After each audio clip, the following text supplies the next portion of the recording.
As nicknames go, the world's greatest deliberative body is not so great.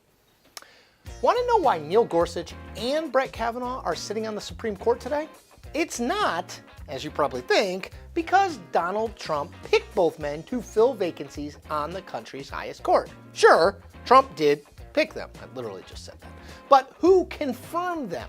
Answer: the Republican-controlled U.S. Senate. Without a Republican majority in the Senate, neither Gorsuch nor Kavanaugh are on the Supreme Court today, whether or not Trump nominated them to the job. And that goes the same for the 90-plus other federal court judges who Trump has appointed and the Senate has confirmed since January 2017.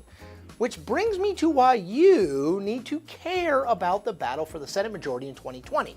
Because even without control of the House, Trump and Senate Republicans, led by their leader Mitch McConnell, have engineered a massive ideological overhaul of the judiciary in just 2 years' time. Okay, let's start this with some basic Senate facts. Republicans currently control 53 Senate seats while Democrats control 45. Now, that second number is actually 47 because both Bernie Sanders of Vermont and Angus King of Maine identify as independents but caucus with Democrats. So 53, 47. Now, in order to take the Senate majority in November 2020, Democrats would need a 3 or 4 seat gain in the coming election.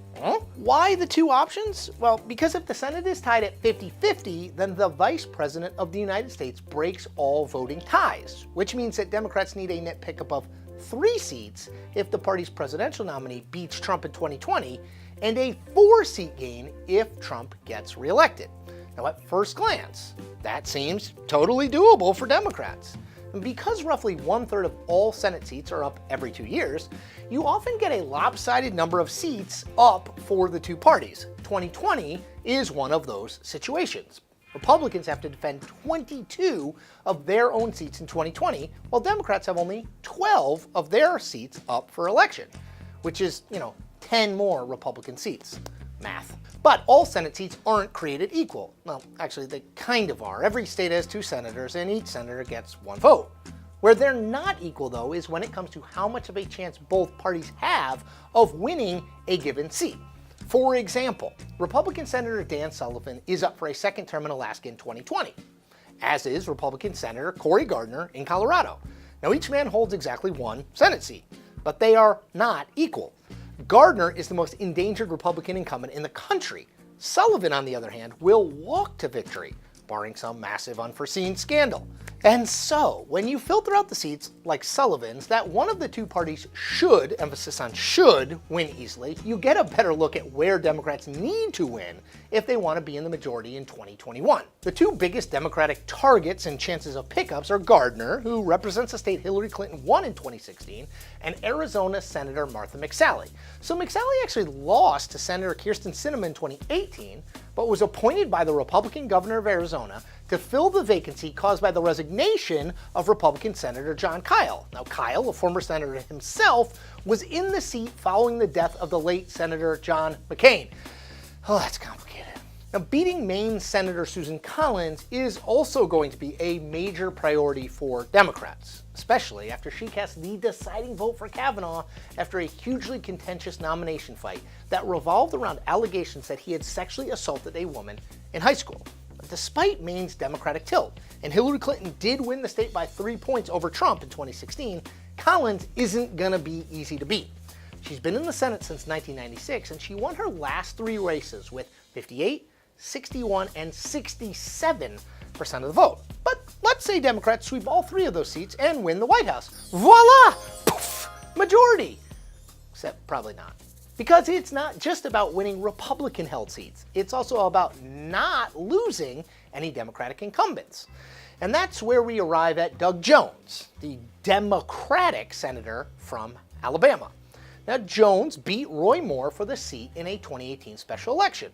Moore was hugely damaged by a series of allegations that he had pursued relationships with teenage girls when he was in his 30s.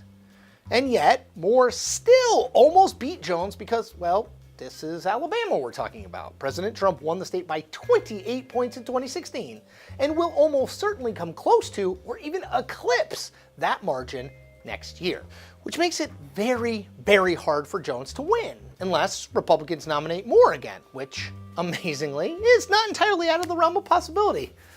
Politics. The most likely outcome, though, is that Jones loses, which means that even if a Democrat wins the White House in 2020, the party needs to net 4 GOP seats to win back the majority. So where might that other seat, or ideally for Democrats, seats, come from? Well, 3 places to look: Georgia, Iowa, and North Carolina. In all 3 states, you have Republican senators running for re-election for the first time in places that have been competitive between the 2 parties in recent years. Now, unfortunately for Democrats, they haven't been able to convince their top recruits in Georgia or Iowa to run. Stacey Abrams, who came within a whisker of winning the governor's race in Georgia in 2018, decided against running for the Senate, despite being heavily courted by, among other people, Senate Minority Leader Chuck Schumer. Now, Senate races, thank God, start later than the years-long presidential race, which means that we are just now beginning to get the shape of the battle for the Senate majority. But remember this: looks can be deceiving. While the raw numbers look good for Democrats, getting to the Senate majority is going to be very tough.